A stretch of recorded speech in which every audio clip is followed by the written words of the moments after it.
warahmatullahi wabarakatuh. Nama saya Welni. Saya dari Fakultas Ilmu Tarbiyah dan Keguruan Universitas Islam Negeri Sumatera Utara, Prodi Pendidikan Islam Anak Usia Dini semester 7. Pertama-tama saya ucapkan terima kasih kepada dosen pengampu, dosen Ibu Armanila MPD.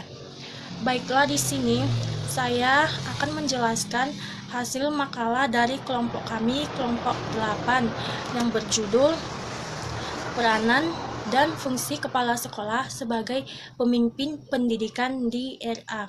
Yang pertama itu saya akan menjelaskan karakteristik pendidikan. Karakteristik pendidikan itu terbagi menjadi dua.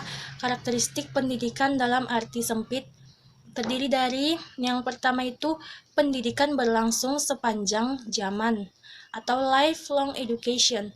Yang kedua, pendidikan berlangsung di setiap bidang kehidupan manusia.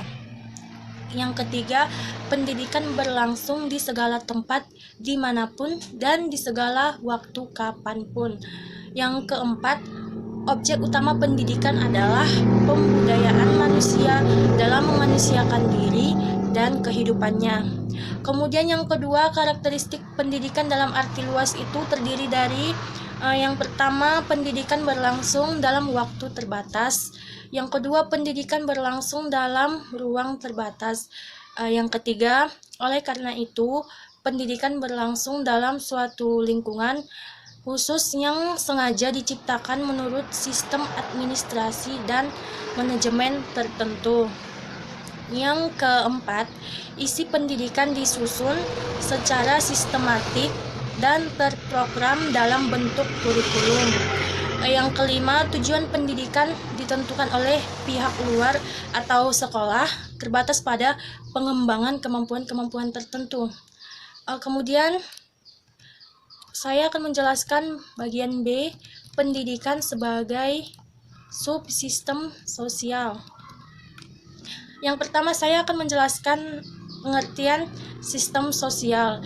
Secara etimologis, kata sistem itu berasal dari bahasa Yunani, yaitu sistema, yang berarti suatu keseluruhan yang tersusun dari sekian banyak bagian, hubungan yang berlangsung di antara satuan-satuan atau komponen secara teratur. Jadi, kata sistem secara bahasa dapat diartikan sebagai himpunan berbagai komponen dan subkomponen yang saling berhubungan dan integral.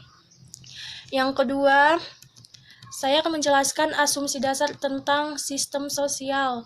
Pandangan pokok dari sistem sosial adalah sebagai berikut. Yang pertama, perbedaan kepentingan disatupadukan melalui asas kebersamaan dalam berorganisasi. Yang kedua, asas-asas kebersamaan secara normatif diatur sepenuhnya oleh peraturan yang telah disepakati oleh seluruh anggota organisasi. Yang ketiga, setiap anggota memiliki tugas dan kewajiban yang berbeda, tetapi dalam pelaksanaan tugas setiap anggota diarahkan kepada tujuan yang sama. Yang keempat, kesepakatan dibangun melalui proses manajerial yang komprehensif dengan menjalankan fungsi-fungsi komponen dalam organisasi. Yang kelima, interaksi adalah bagian dari manajemen konflik. Kemudian, saya akan menjelaskan bagian C, manajemen berbasis sekolah. Yang pertama itu, saya akan menjelaskan pengertian manajemen berbasis sekolah. Dalam buku petunjuk program MBS atau Direktorat TK dan SD 2005 dinyatakan bahwa MBS dapat dipandang sebagai suatu pendekatan pengelolaan sekolah dalam rangka desentralisasi pendidikan yang memberikan kewenangan yang lebih luas kepada sekolah untuk mengambil keputusan mengenai pengelolaan sumber daya pendidikan sekolah yang didukung dengan partisipasi yang tinggi dari warga sekolah, orang tua, masyarakat, serta sesuai dengan kerangka kebijakan pendidikan nasional dalam rangka meningkatkan mutu pendidikan. Kemudian yang kedua, prinsip-prinsip manajemen berbasis sekolah.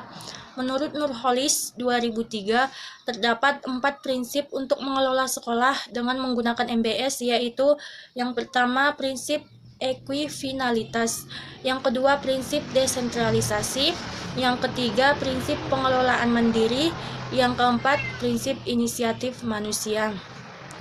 Yang ketiga, karakteristik manajemen berbasis sekolah. Manajemen berbasis sekolah memiliki beberapa karakteristik.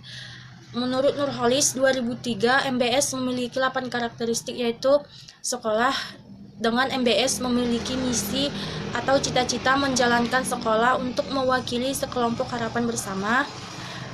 Kemudian yang kedua, karakteristik yang kedua, aktivitas pendidikan dijalankan berdasarkan karakteristik kebutuhan dan situasi sekolah.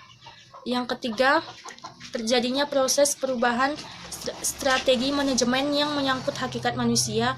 Yang keempat, keleluasan dan kewenangan dalam pengelolaan sumber daya yang efektif untuk mencapai tujuan pendidikan. Yang kelima, MBS menuntut peran aktif sekolah, administrator sekolah, guru, orang tua, dan pihak-pihak yang terkait dengan pendidikan di sekolah. Yang keenam, MBS menekankan hubungan antara manusia yang cenderung terbuka, bekerja sama, semangat tim, dan komitmen yang saling menguntungkan. Yang ketujuh, peran administrator sangat penting dalam kerangka MBS. Kemudian karakteristik yang ke-8 yang terakhir, dalam MBS efektivitas sekolah dinilai menurut indikator multitingkat dan multisegi. Kemudian yang keempat itu saya akan menjelaskan tujuan manajemen berbasis sekolah. Menurut Syafuddin M dan kawan-kawan 2006 mengungkapkan bahwa tujuan diterapkannya MBS itu bermuara pada lebih leluasa dan berdayanya sekolah atau otonomi atau mandiri dalam mengelola sumber daya yang dimiliki secara efektif dan efisien,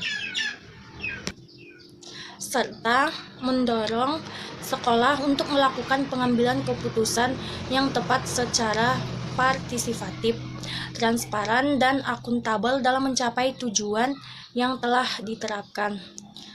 Kemudian saya akan menjelaskan bagian D, kepala sekolah sebagai manajer. Dalam mengelola tenaga kependidikan, salah satu tugas yang harus dilakukan kepala sekolah adalah melaksanakan kegiatan pemeliharaan dan pengembangan profesi para guru. Dalam hal ini, kepala sekolah seyogianya dapat memfasilitasi dan memberikan kesempatan yang luas kepada guru untuk dapat melaksanakan pengembangan profesi melalui berbagai kegiatan pendidikan dan pelatihan. Kemudian bagian E, kepala sekolah sebagai pemimpin dan supervisor pendidikan. Kepala sekolah adalah pemimpin pendidikan yang mempunyai peranan sangat besar dalam pengembangan mutu pendidikan di sekolah. Jadi supervisor sangat penting dilakukan oleh kepala sekolah dalam rangka mengetahui sejauh mana guru mampu melaksanakan pembelajaran. Supervisor yang dilakukan kepala sekolah dapat dilakukan melalui kegiatan kunjungan kelas untuk mengamati dan penggunaan metode, media yang digunakan, dan keterlibatan siswa dalam proses pembelajaran. Bagian F, kepala sekolah sebagai administrator. Kepala sekolah berperan sebagai pengelola keuangan, bahwa tercapainya peningkatan kompetensi guru tidak lepas dari faktor biaya. Bagian terakhir, bagian G, kepala sekolah sebagai koordinator humas. Jadi kepala sekolah dalam pemenuhan tugasnya itu dituntut untuk selalu berusaha membina dan mengembangkan kerjasama yang baik antara sekolah dan masyarakat guna mewujudkan sekolah yang efektif dan efisien. Baiklah, demikianlah hasil presentasi makalah saya. Kurang dan lebihnya saya mohon maaf. Wabillahi taufik wal hidayah. Assalamualaikum warahmatullahi wabarakatuh.